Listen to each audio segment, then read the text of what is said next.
ንግግራችሁን ከመድኃኒዓለም ጋር አድርጉት። ልመና ፊት የማያስመልስ አንገት የማያስቀልስ ከድንግል ማርያም ጋር ሚስጥራችሁ ከእሷ ጋር ተነጋገሩ። የብዙዎቻችን ችግር ህልማችንን፣ እቅዳችንን የወደፊት የምናስበው በአደባባይ እናወጣለን። ዛሬ በተለይ በዚህ ዘመን ማህበራዊ ድረገጽና ሚዲያ ያጠፋው ብዙ ሰው ሚስጥሩ በአደባባይ ማውጣት፣ ገበናው በአደባባይ ማውጣት። ግማሹ ትዳር ያጣ ይለምናል፣ በአንድ በኩል ደግሞ አጠገብ ሆኖ ግማሹ እባክህ ትዳሬን አስተካክል ይላል፣ ግማሹ ደግሞ ኧረ ትዳር መረረኝ ይላል፣ ግማሹ ደግሞ ትዳሩ ሰጣኝ ልጅ መቼ ነው ይላል፣ ልጅ ያገኘው ደግሞ ስራ መቼ ይላል። የጥያቄ ዘመን ሆኗል። ማንም እግዚአብሔር ካንበረከከ በእግዚአብሔር ፊት ጉልበተኛ የለም። ብዙ ኃያላን ሲወድቁ አይተናል። በየከተማው አገር ያንቀጠቀጡ ሰዎች ጉልበታቸው ደግሞ ከቤተ ክርስቲያን በር ላይ ተቀምጠው እባካችሁ ተዘከሩ ሲሉን አይተናቸዋል።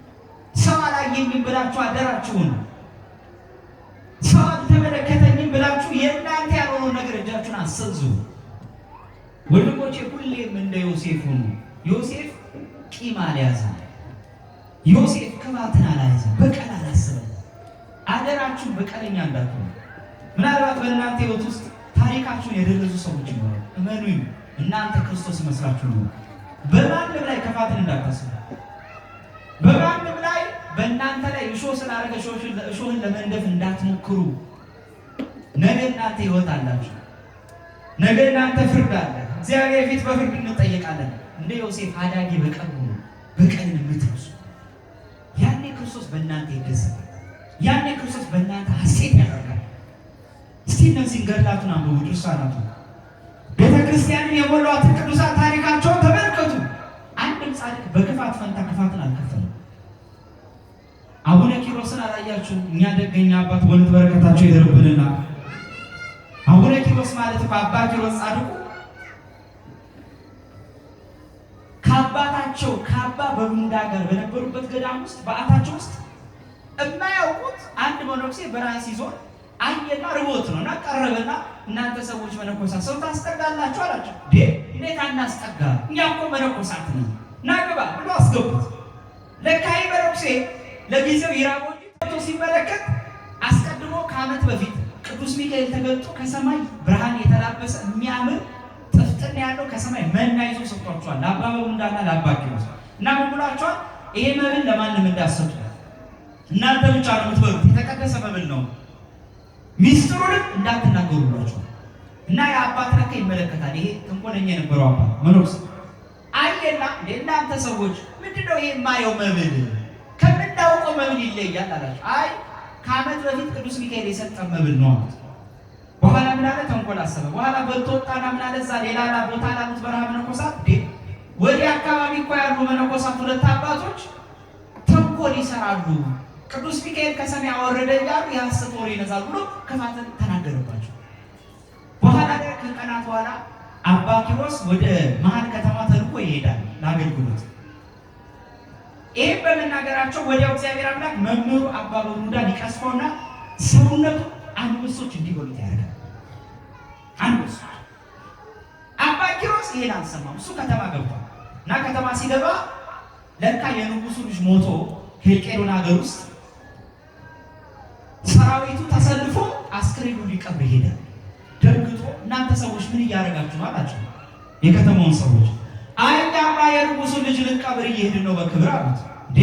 እኔ ደግሞ እኮ ንጉስ ለልጁ ሰርግ ደግሶ መስሎኝ ለካ ሰው ሞቶ ነው እንደዚህ ብታረጉት አለ። ተጠረምቆ ማለት በኋላ ሄዶ አገልግሎቱ ፈጽሞ ሲመለስ ከመንገድ እግዚአብሔር ተገለጠና እንዲህ አለ፣ አባ ኪሮስ በእውኑ አዝናለሁ፣ መምህር አባ በቡንዳ ሞቷል፣ ስጋውን አንበሶች እየበሉት ነው። አዘነ፣ ልቡ ተሰበረ። መምህሩን የሞተበት ከልጅነቱ ያሳደገው ምን ነው እግዚአብሔር፣ ምን ነው አምላኬ፣ ለምንድን ነው መምህሬን የቀጣኸው? እውነት አንተው ፍርድ ትክክል ነው አለ። ሎቱ ስብሐት ክብር ይሁን። አባ ኪሮስ ከእግዚአብሔር ጋር መገዳደል ነው። እንዴት ነው ፍርድ ትክክል ነው ወይ? ከተማ ያለ የንጉሥ ልጅ ቋንጃ ሰብሮ ጉልበት መጥቶ ገድሎ የነገሰ የንጉሥ ልጅ በክብር ትቀብራለህ። በረሃ ገብቶ ጥሬ ቆርጥሞ ውሃ ጠጥቶ የሚኖረውን ዳባ ለብሶ ድንጋይ ተንተርሶ የሚኖር መነኩሴ ግን በአንበሳ ታስበላለህ እና ፍርድ ትክክል ነው ያለ። አለቀሰ። ራሱን ፀሐይ ላይ እያንቃቃ ራሱን በረሃ ላይ መቅጣት ጀመረ። እባክህ ማረኝ እያለ መጨረሻ እግዚአብሔር እንዲህ አለው፣ አባ ኪሮስ እባክህ ተነሳ፣ አንድ ነገር ላድርግልህ። በደንብ አዳምጡኝ። አንድ ነገር ላድርግልህ። ያንን ነገር ተናግሮ ሚስጥራችሁን አውጥቶ መምህርም በአንበሳ እንዲበላ አንተም እንድታዝን ያደርገው ያንን ክፉ መሰሪ የሆነውን መነኩሴ ልቅጣውና ልቅሰፈውና አባትህ አባ በሉንጋን ከሞት ላስነሳው ለአንተ በጥፍ ድርብ በረከት ልስጣህ። አምላኬ ሆይ አድርገው፣ ደስ ይለኛል። ይሁንልኝ፣ የእጁን ማግኘት አለበታል። በኋላ ዞር አለና ጥቂት እንደተራመደ ዲያሉ እኔ እኮ መነኩሴ ነኝ፣ እንዴት ክፋት አስባለሁ? ያ አባት ለምን ይቀጣል? አይ አምላክ ይቅር፣ እሱንም አትቅጣው። ነገር የሰራውንም አባት የኔ መምህር ነው ከሞት አስነሳው ባካለ። እግዚአብሔር እንዳለ ታውቃላችሁ። በውኑ አባ ኪሮስ ልቡ የቀና ምግባሩ የተሳካለት ቅዱስ አባት ነው እያለ በሰማይ ጮኸ ይላል። መላእክት ሁሉ አባ ኪሮስ የእግዚአብሔር አገልጋይ ነው፣ አባ ኪሮስ ቅዱስ አባት ነው እያሉ ሰማዩን አናውቁት ይላል። በጣም ይደንቃል። ስለ ንጽህና ታዳጊ በቀን ስለማላርክ ብቻ እጥፍ ድርብ ጸጋህን አድርጌልሃለሁ፣ ያንንም ተንኮለኛውን አባት ምሬልሃለሁ አለው። በእውነት የእግዚአብሔር ስም የተመሰገነ ይሁን። እኛንም ምሬያችኋለሁ ይበለን። በእውነት ወንድሞች ታዳጊ በቀልነት አያችሁ፣ በቀል መርሳት። መልአክ መሆን ካማራችሁ ቂም ንሱ፣ እንደ መልአክ መኖር ካማራችሁ ቂመኛ አትሁኑ። ዳግም የቅዱሳንን ሕይወት መኖር ካማራችሁ እንደ ዮሴፍ አዳጊ በቀሉ ነው።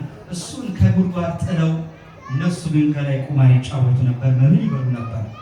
በኋላ ሲያልፉ የእስማኤል ነጋዴያንን ይመለከታሉ። ወንድማችን ለምን አንሸጠውም አሉ። ወዲያው ተነጋግረው ወንድማቸው በ20 ብር ሸጡት ይላል። እነዛ ነጋዴያን አገራቸው ሄደው በስንት ብር እንደሸጡት ታውቃላችሁ? በ30 ብር ሸጡት ይላል። ዮሴፍ ግብፅ ውስጥ ባሪያ ሆኖ ገባ።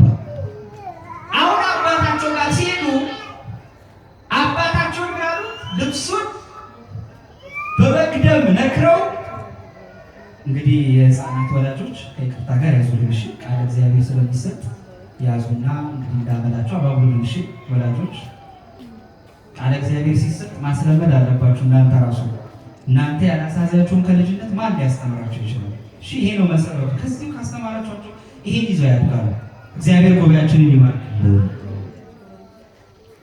ታዲያ ዮሴፍ ባሪያ ሆኖ ሲል እነዚያ ወንድሞች በተንኮል ለአባታቸው ሄደው ልብሱ በበግ ደም አስነክተው በሐሰት ልጁ ሞቷል አሉ። ያዕቆብ አለቀሰ። የሚወደው ልጁ ነው የሞተበት። በበግ ደም የተነከረውን ልብስ አይተው በቃ ሞቷል ብሎ አረጋገጡ። ዮሴፍ በግብፅ ሀገር ባሪያ ሆኖ ተሸጠ። በጣም የሚያስደንቅ እንደሆነ ታውቃላችሁ። መጽሐፍ ቅዱስን ቤት ገብታችሁ አሁን ታጠረ። ልክ ዮሴፍ መሸጡ ከነገረ በኋላ ዘፍጥረት ምዕራፍ 39 ላይ ቁጥር 2 ላይ እግዚአብሔርም ከዮሴፍ ጋር ነበረ ይላል። እግዚአብሔር ከዮሴፍ ጋር ነበር ያለው ሙሴ ሲጽፍልን ባሪያ በሆነበት ሰዓት ነገር ናቸው። ዮሴፍ ወደ ባርነት እየወረደ ሙሴ ግን ምን ይላል? አይ እግዚአብሔር ከዮሴፍ ጋር ነበር። ተስፋ እንዳትቆርጡ ወንድሞች፣ በተሰበራችሁበት ሰዓት እንዲህ ብላችሁ ተናገሩ፣ እግዚአብሔር ከኔ ጋር አለ። እግዚአብሔር ከኔ ጋር አለ። ግን እኮ እየወደቃችሁ ነው። አሁን እግዚአብሔር ከኔ ጋር ነው። ግን እኮ እያዘን ነው። ግን እኮ ተስፋ እየቆረጠ ነው። ግን እኮ ኑሮ እኮ ምስቅልቅል ብሏል። የትናንቱ አኗኗራችን እኮ ጎል ነው። ብዙ ሀሳብ አለብን፣ ብዙ ጭንቀት አለብን። እንዲህ ብላችሁ ለልቦናችሁ ንገሩ፣ እግዚአብሔር ከኔ ጋር ነው። አይተውም። እግዚአብሔር ከኔ ጋር ነው፣ ያነሳኛል። እግዚአብሔር ከኔ ጋር ነው። በደልና ኃጢአቴን አይደለም የዛሬ መመለሴን የሚያባት ነው። አባት አይደል ይቅር ባይ ነው። አባት አይደል መሐሪ ነው። አባት አይደል ንባል ያብሳል። አባት አይደል እንደወደኩ ትቶኝ አይሄድም። ትናንት በልጅነቱ መቅደሱ ስመጣ ያውቀኛል። ዛሬ ሰነፍኩ ብሎ የትናንት በጎኔትን የሚረሳ አምላክ አይደለም። አባት ነው። አባት ነው። ንጉሥ ባሪያን እንደሚመለከት እኔ እንደዛ አይመለከተኝም። የትናንት ደጁ መምጣቴን የሚያመልክ ያ ቃል ትናንት ደጁ እንደመጣው የአሁን መልኬ የነፍሴ መልክ መበላሸቱን አይደለም። ትናንት በደጁ እየመጣው እንደዘመርኩ ያውቃል። ትናንት ጸበሉ እንደጠጣው ያውቃል። ትናንት በልጅነት እየደህየው እዚህ ቤተክርስቲያን እንደመጣው ያውቃል። እግዚአብሔር በሰው አይደለም፣ እግዚአብሔር አባት ነው። እግዚአብሔርማ ይምረኛል ተስፋ እንዳቆርጥ ዮሴፍ ቁልቁል ወደ እስር ቤት ወደ ባርነት ይወረደ እግዚአብሔር ከዮሴፍ ጋር ነበር። እግዚአብሔር አለ። ዮሴፍ ባሪያ ሆኖ ሲገባ ምን እንደሚል ታውቃላችሁ? ከባሪያዎቹ ከዛ ለይቶ እግዚአብሔር ሞገስና ክብር ሰጥቶ ይላል። አይገርማችሁ? ብዙ ወንድሞችን ያስቀኑኛል። በተለይ በስደት ሀገር የሚኖሩ ክርስቲያኖች በጣም ያስደንቀኝ እዚህ ያሉ ያላወቁትን እግዚአብሔር እዛ በማያውቁት አሕዛብ ሀገር ሲሄዱ እግዚአብሔርን ያውቁ በደንብ ያገኙታል። ፊት ለፊት አንዳንዴ የሚገጥሟቸው አይደል? ትናንት በየከተማው ጤና እያለን ቤተሰብ እያለን እንደፈለገ ቤተክርስቲያን መሄድ በምንችልበት ዘመን ተዘናግተን የተሆነው መድኃኒዓለም እስር ቤት ሲገባ አንዳንድ ወጣት እግዚአብሔርን ማስታወስ ይጀምራል። እግዚአብሔር አለ ማለት ይጀምራል። ትናንት እኮ ከተማ ላይ እኮ እግዚአብሔር አለ እኮ አላለም። ትናንት ሁሉ ሞልቶለት ኧረ ደግሞ ምን ነገ ይደርሳል ኧረ እንደው ብትመጣ ብሎ ንስሐ አባቱ ቤቱ ሲመጡ በጓሮ ተደብቆ የሚወጣ ሰው ጉልበት ሲነሳው ጉልበቱ ሲደክም ለመነሳት እንኳን ሰው ሲለምን ያን ጊዜ ምን ነው ይላል። ምን ነው ያኔ በሰማው ንስሐ አባቴ ምን ነው ያኔ ቢነግሩኝ በሰማው። ለካ ይሄ ሁሉ ያልፋል። ለካ ይሄ ሁሉ ነገ ይዘነጋል። ለካ ጤና ነው እግዚአብሔር መለመን ያለብኝ። ነገ ይጎላል ኪስም፣ ነገ ይጎላል ጉልበትም፣ ነገ ይፈርሳል ውበትም። ብዙ እህቶች ትናንት ከትናንት ወዲያ እንደው ለምን አታገቡ? እንደው ብታገቡ እኮ መልካም ነው። ትዳር ለልጅነት ነው። ዛሬ ቤተክርስቲያን ተዳሩ ከነጽናችሁ ከነክብራችሁ ኑሩ ሲባል ተዘናግተው ሄደው በማይሆኑ ህይወት ወድቀዋል።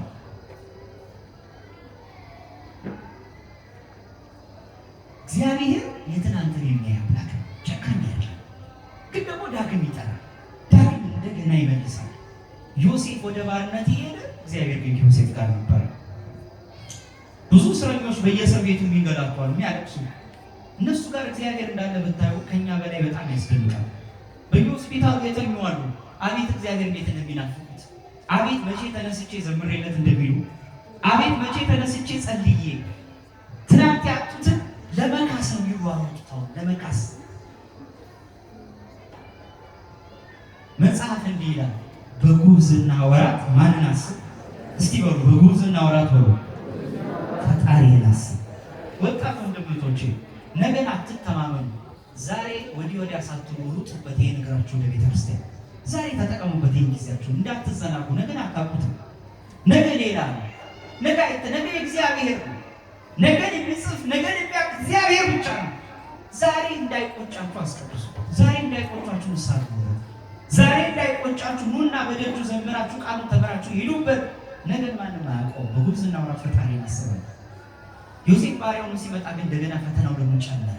አሁን ጋባ፣ አሁን ተስተካከለ ሲል ሌላ ፈተና መጣ። ምን ቢሆን ጥሩ ነው? ፈተና ተቀጥሮ የሚሰራበት የአለቃው የጲጢፋራ ሚስት በዝሙት ፈተነችው። ሲወጣ ደረቱን ሲገባ ባቱን እያየች በዝሙት ፈትነው ጀመረ። ዮሴፍ ምን እንዳለ ታውቃላችሁ? ሰው ባያይ እግዚአብሔር ያየኛል ብሎ ሰው ባያይ እንደመለከው ፈቃዱ በፈጸም ይችላል። ማንም አይከለክለው፣ ማንም አያየው። ለዛው የተናቀሽ ባሪያ አይደለችም። የእሱ አለቃ የሆነ ደገጡርና ጠባቂ ያላት ልዕልና ያላት ቢጠጋት ወርቅ ብር ልትሰጠው የምትችል አንዲት ንግስት እኮ ናት። ሰው ባያይ እግዚአብሔር ያየኛል። ከሰው አይን እግዚአብሔርን አይንፉ። ሰው ምንም ሊላችሁ ይችላል። እንዳሬ ያመሰገን እልል ያለላችሁ ከገሌ ውጭ እኮ እኔ ሰው አላውቅም ብሎ እልል ያለላችሁ ነገር ይረግማቸዋል። እማይከዳ ንጉሥ እግዚአብሔር ብቻ ነው። እማይጥል ወዳጅ እግዚአብሔር ብቻ ነው። ማንም እንደ እግዚአብሔር አይሆንላችሁ። ማንም እንደ እግዚአብሔር አዳጊ በቀል የለም። ዮሴፍ እግዚአብሔርን አስቀደመ። የማንም የፍጡር ድምፅ አያስፈራችሁ፣ እግዚአብሔር ያስፈራችሁ። መጀመሪያ ስትሰሩ ምንም ነገር መጀመሪያ እግዚአብሔርን አስባ። አንተ ተወዷለው ይሄን ስራ እግዚአብሔር ሆይ አሁን ይሄን ልፈጽመው ነው። ብዙ ትዳር የፈጸመው የሰፈረሰው በዚህ ምክንያት ነው። ብዙ ትዳር ለደቂቃ ቆም ብሎ ባለማሰብ ለደቂቃ እቤቱ ያስቀመጣትን ሚስቱን ቢያስባት ነው፣ ያፈራቸው ልጆቹ ቢያስብ ነው። ደግሞ ከሁሉ ከምን በላይ እግዚአብሔር ቢያሳይ እግዚአብሔር አለ ምን ነው ጤናን የሰጠው እሱ ሰውነትን የሰጠ ለምንድን ነው መቅደስ ሰውነቴን ማበላሽ? ለምን? ዛሬ እኮ የሰውነት ይፈርሳል፣ ነገ ያልፋል። እግዚአብሔር የሰጠኝ ትዳር ነው፣ ለምንድን ነው ማፈርሰው? እንዲህ ብንኖር እኮ ሀገር ባልተተራመሰ። ዛሬ እኮ የምናየው የሀገር መልክ የምናየው የአካባቢዎች መልክ የኛ ውጤት ነው። ዛሬ የታቀፋችኋቸው ልጆች ነገ ቅዱስን ማድረግ ርኩስን ማድረግ የምትችሉት እናንተው ናቸው። እግዚአብሔር ያያል፣ እግዚአብሔር ይመለከታል። ሰው አያይ ይሆናል፣ ጨለማ ይሸፍን ይሆናል፣ እግዚአብሔር ይመለከታል። ዛሬ ብዙ ያልደረሱልን ነገሮች የኛ ለመረጋጋት ውጤት ነው፣ ያለመታገስ ውጤት ነው። ለደቂቃ እንደው በሰከንድ ውስጥ እኮ እግዚአብሔር ያያል ቢባል እኮ ይሄ ሁሉ ሀገር ትርምስ እኮ አይኖርም ነበር። ሁሉ በየፊናው ይሮጣል።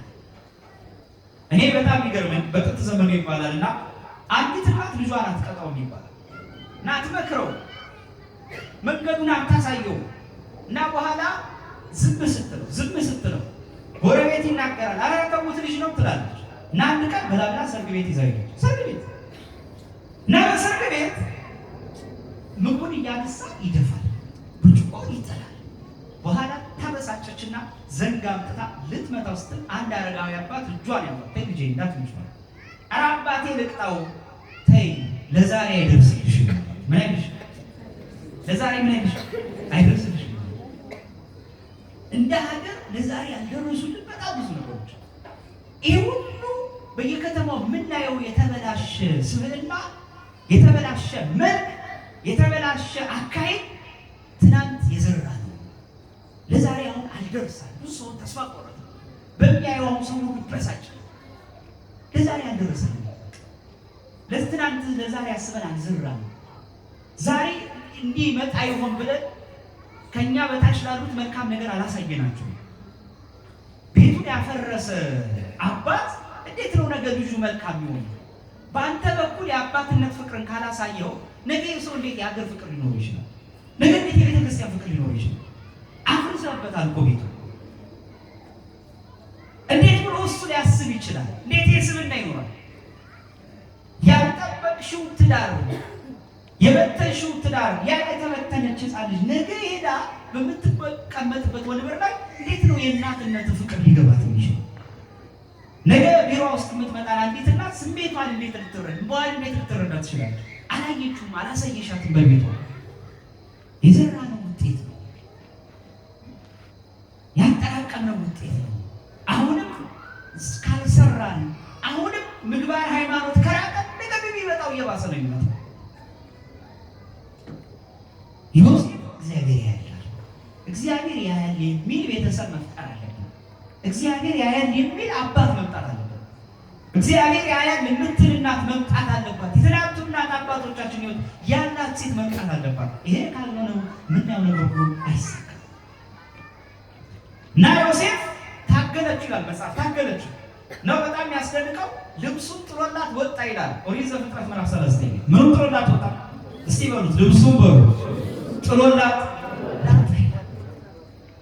ቅዱስ ዮሐንስ አፈወርቅ ክርስቶስ ነው ይላል። ክብር ይሁን። ጴንጤፋራ የተባለች ሞት ነው ይላል። ሞት ክርስቶስን ታገለው ሊገድለው በአይሁዳውያን ላይ አድሮ በተደጋጋሚ አይሁድ ክርስቶስን ሊገሉት ሞከሩ። ክርስቶስ ግን ይሸሻል። ጊዜው ገና አልደረሰም እያለ በፈቃዱ ይሞታል እንጂ ማንም አስገድሎት አልሞተም። በፈቃዱ እንደመጣ በፈቃዱ ሞተ፣ በፈቃዱ ተነሳ። አምላክ ነዋ፣ ገዢ ነዋ፣ ጌታ ነዋ። ሞት ታገለው ክርስቶስን። በመጨረሻ ግን በመቃብር ውስጥ ልብሱን ጥሎላት ወጣ ለሞት። ሐዋርያቱ በተንከባለለው ድንጋይ ውስጥ ሲገቡ ሐዋርያቱና ሴቶቹ ከመግነዙና ከመታጠቂያው በስተቀር አንዳች ነገር አላገኙም። ሞትን ጥሎት ተነሳ። ጴንጤፋራ የተባለ ሞት ነው። ዮሴፍ የተባለ ክርስቶስ ነው። ዮሐንስ አፈወርቅ በኋላ ታዲያ ለካ ስትታገለው ልብሱ የተቀደደው ቤት ይሁን ጥሩ ነው። በጀርባው ነው የተቀደደው። ቤት ነው አቆጥ የጀርባው ነው የተቀደደው እና በኋላ ፈቃዱ እንዳልፈጸመና ስታውቅ ጮች። ጠባቂው የቤቱ የጥበቃ አለቃ መጣ ይሮጥ። ምን ወለሽ ነው ንግስት ያለ? ከክብር ሊያሳንሰኝ ሊደፍረኝ ነበር እና ምን አለ? አየና ነገሩን ንግስት ያለ ሊያድግ ከክብር ላሳንስ ሲል የሚቀደደው ከደረቱ ያለ ከፊት ያለ ልብስ እንጂ ከየት አይቀደድም፣ በስራው አይቀደድም። ነገሩም ግራ የገባው ሆነበት። በኋላ ጲጥፋራ መጣ። ዮሴፍ ወደ እስር ቤት ተወረወረ። ስንቶች እኮ በየእስር ቤቱ በጣም ያሳዝነኛል። ባላጠፉት ጥፋት እኮ ስንቶች እኮ በየእስር ቤቱ ወደቁ። ስንቶች ባልሰሩት ስህተት ግን እግዚአብሔር መሐሪ ነው። ዮሴፍን የጠበቀ እነሱንም ይጠብቃል። እግዚአብሔር ከተገፉ ወገን ጎን የተገፉ አምላክ ነው። የእውነት አምላክ ነው። በየመስሪያ ቤቱ ባልሰሩት ስራ ሰጣቸዋል ተብሎ እኮ የተነሱ ብዙ ነው። ግን እግዚአብሔር ከእውነት ነው ዋጋ ይሰጣቸዋል። ነገ ቆጥሮ በመንግስቱ በመጣ ጊዜ እሱ እኮ ለእኔ ብሎ የታመነ ይላል ይቆጥራል። ነገ እኮ በፍርድ መቆም አለ እንዳትረሱ። ነገ እኮ ይወጣል። አሁን ዛሬ አይታችኋል በየሚዲያው በትልቅ ሀገራት እገሌ የተባለ ትልቅ በአርቲስትነት ያለ ወይ በትልቅ ታዋቂነት ያለ የሰራው ክፉ ስራ እኮ ታየ ተብሎ ዓለም ላይ እንደ ሚስጥር ማደ ይወጣል። ጉድ ይባላል። እውነቴን ነው የምላችሁ። ከዚህ በላይ ነው የሚያስፈራኝ። በሰው በዘመናዊ ካሜራ የተገረጹ አይደለም ያለ እሱማ ምን ከዚህ በላይ እኮ ሰው ሊያደርግ ይችላል። ትልቁ እግዚአብሔር ፊት ስንቆም እግዚአብሔር ፊት ውሸት የተቀነባበረ ነገር የለም። ሁለቱ ላይ የሰራናት ትወጣለች። የዘራናት እንዲህ አድርገህ ነበረ። ምን ነው ያኔ ቆም ብለህ ብታስብ ደግሞ ደግ ያደረገው ደጁ የተመላል አንተ እኔን አገልግለኛል፣ ካህን ቀድስ አቁርባሃል፣ ሰለቸኝ ሳትል ዞር አስተምርሃል። እንደነ ቅዱስ ጴጥሮስ እንደነ ቅዱስ ዮሐንስ እንደነ ቅዱስ ዮሐንስ አፈወርቅ ዞር አስተምርሃል። ጉባኤ ያደላል ለምእመናን አስተምርሃል። እና ዲያቆን አንተ ቀድስ አቁርባሃል፣ በዕፀ መስቀል ስታቀብል አውቃለሁ፣ አንተማ አገልጋይ ነህ ይላል። ደጁ በተመማርህ እንደቀላል እንዳታየው። እዚህ መጥተህ እግዚአብሔር ይይዛል። ታሪክ መተሻል። ከሌላ ከሚሞቀው ቤት ትተሽ መተሽ ከልጅሽ ጋር ተምረሻል። ዋጋ ሰጥሻለሽ። በእውነት እግዚአብሔር ለሁላችን ዋጋችንን ያሳጣል። ዋጋ የሚያይ ነው። እና በኋላ ዮሴፍ እስር ቤት ወረደ። የሚደንቃችሁ አብረውት የታሰሩ ሰዎች ምን ያጠፉ ሰዎች ቢሆኑ ጥሩ ነው። እንጀራ አሳላፊና የቤተ መንግስቱ ወይን ቀጂ ጠጅና ወይን የሚቀሩ እና ሁለቱ ታስረው ነው የገቡት። ዮሴፍ ከመካከል ሆኖ ለካ ከመካከላቸው ፀሐይ እንደገባ አላወቁ። ዮሴፍ ማለት ህይወታቸውን የሚያበራላቸው ፀሐይ ነበር ቢያውቁበት። እና ሁለቱ ህልም አይዋል ማን ህልማችንን ይፍታ ብለው ሲጨነቁ ዮሴፍ እኔ እፈታላችኋለሁ። አይገርማችሁ? እግዚአብሔር እኮ በየቦታው ሰው አለ። አሁን አንዳንድ ሰው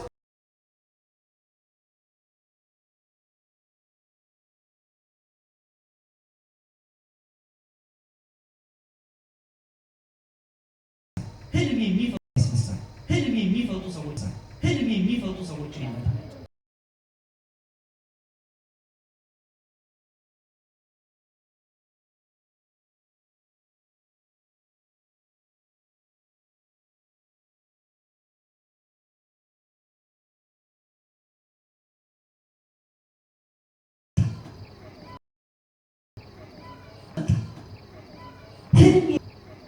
ህልም የሚፈታና ሰው አጣጣሙች ቤተክርስቲያን ህልም የሚፈታ ሰው እግዚአብሔር ያስነሳል። በዘመናት ውስጥ እግዚአብሔር ሰው አለ። ዮሴፍ ሰው ሆኖ መጣላቸው እና ህልማቸውን ፈታ። ታሪኩን ሳሳጥረው አንዱ ጠጅ አሳላፊው እግዚአብሔር አምላክ ከስር እንደሚያስፈታው፣ ያኛው ግን እንጀራ አሳላፊው ግን ስለ ክፋቱ እግዚአብሔር አምላክ እንደሚቀጣው ነገሩ ይሄ መሶብ ይዞ ሲሄድ መሶቡ ቆራዎች መጥተው ሲበሉበት ነው ያየው። እና ምን አላቸው? ሁለቱም ግን አደራ ከስር ስትወጡ እኔን እንድታስቡኝ አላቸው። አይገርማችሁ? ዮሴፍ እኮ ምስኪን ነው። ከስር ስትወጡ ማንን አስቡኛል? እኔን አስቡኝ፣ እንዳትረሱኝ። ሁለቱም ከዘመን በኋላ ከእስር ቤት ተፈቱ። ዮሴፍ ግን እዛው እስር ቤት እንደዛ ያስቡኛል ያላቸው ሁለቱ ሰዎች እንኳን ጭራሽ ሊያስታውሱ ረሱት። ህልማቸውን እኮ ፈቶላቸው እኮ ዮሴፍ ያሳዝናል። ሁልጊዜ መልካም ባደረገ ክፉ ይመጣበታል። ስለዚህ ከዚህ ተማሩ ወንድሞች። ሁልጊዜ እኔ መልካም አደርጋለሁ በጎ ማድረግላቸው ሰዎች ሁሉ ይከፍሉብኛል ብላችሁ አትዘኑ። እንደገና እናንተ ክፉ እንዳትሆኑ አደራ፣ እንደነሱ እንዳትሆኑ። አይደለም እናንተ ዮሴፍ ናችሁ። ይሄ እግዚአብሔር ለእናንተ የሰጣችሁ በቃ ጸጋችሁ ነው። የእናንተ ጸጋ ነው። እንደምትቋቋሙ ታውቆ ነው የሰጣችሁ። ጭራሽ ረሱት። ጭራሽ እንደተባለው እንጀራ አሳላፊው ሕግ ተላልፎ ተቀስፎ ንጉሱ ቀጣው። ወይን አሳላፊው ግን ሲያገለግል ንጉሱ ራሱ ህልም አያልቅ። 7 የከሱ ላሞችና 7 የወፈሩ ላሞችን አየ በህልሙ። አረ እንደው ማን ህልሜን በፈታ ብሎ ሲጨነቅ እኮ ነው ጨነቀው። ህልም ሲፈታ ማን ይፍታልኛል? አሁን በዚህ ዘመን ብዙ ሰው ህልም የሚፈታል ይፈልጋል። አሁን በየሰፈሩ ነው ያለው። እንደው የፈረደባቸው አባቶቻችን እንደው እናቶቻችን እንደው መከራ ነው አንዳንዱ የሚያሳያቸው። በየቀኑ ህልም የሚያያል። አንዳንዱ ጭራሽ አሰልች ዛሬ ህልም ዘገብ ህልም ደግሞ እርሙ ሲነገሩ አንዳንዱ ይከፋዋል። ሁሌ በቃ በጎ ብቻ እንዲነገሩ ይፈልጋል። በቃ ሀብት ታገኛለህ እሰይ እንደው እሱ ማለት እኮ ይላል። ምስጋና ይችላል ልታቃረው ይባል አይፈልግም። በቃ ሁሌ መልካም እንደው አንዳንዱ ጭራሽ ሊያጠቃቃ ሲፈልግ የሆነ አውሬ ሲበላው ካየ አይ ይላል። ህልም እኮ በተቃራኒ ይላል። በምንድን ነው? እሺ አሃ ታዲያ ያ አውሬ ሲልሰው ቢያይ ደግሞ ምን ይላል? እኔ እኮ ድሮም እኮ አውሬ ራሱ ይወደኛል ይላል። ለራሱ ሲያመለክ ህልም ሰው በዚህ ሰዓት ህልም ነው የሚጠብቀው። አንዳንዱ አሁን በውኑ ራሱ በጣም ይደንቃል። መጽሐፍ እንደሚል ጥረግረ ብላ ነው የሚለው፣ ስራ ነው የሚለው። የእጆቻችሁን ፍሬ እንድትበሉ ነው መጽሐፍ የሚለው። እዚያ ጋር ቤተክርስቲያን ሳይሰራ እንዲበጣጠስ፣ በተለይ ክርስቲያን መስራት አለበት። ቤተክርስቲያን ስርቆትን ነው የምትሰየው።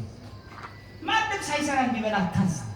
በተለይ ጉልበት ላለው ሰው እና አንዳንድ ሰው በጣም ማዝነው ቁጭ ብሎ እግዚአብሔር ሲሳይ እንዲያመጣለት ቢለምናል መና እንዲያመጣለት እና ንጉሡ ህልም አየ ይላል። ትምህርቱ ውስጥ እናጠቃልለው።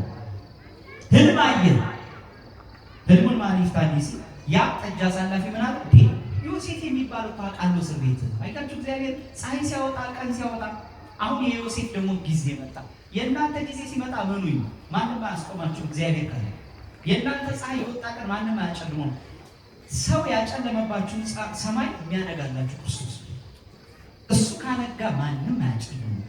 ፀሐይ አስጥቶታቸው በኋላ ሄደ። ዮሴፍ ህልሙን ፈታለት። ምን እንዳደረገው ታውቃላችሁ? ንጉሥ አደረገው። አይገርምም? ወንድሞቹ የሚሰግዱለት ዘመን ይመጣል አለ። ወንድሞቹ ለረሃብ መጥተው በስደት ለእሱ ሰገዱለት ይላል። ዮሴፍ እስቲ ብላችሁ በሉ፣ ዮሴፍ በሉ እስቲ ብላችሁ። ለወንድሞቹ ባሪያ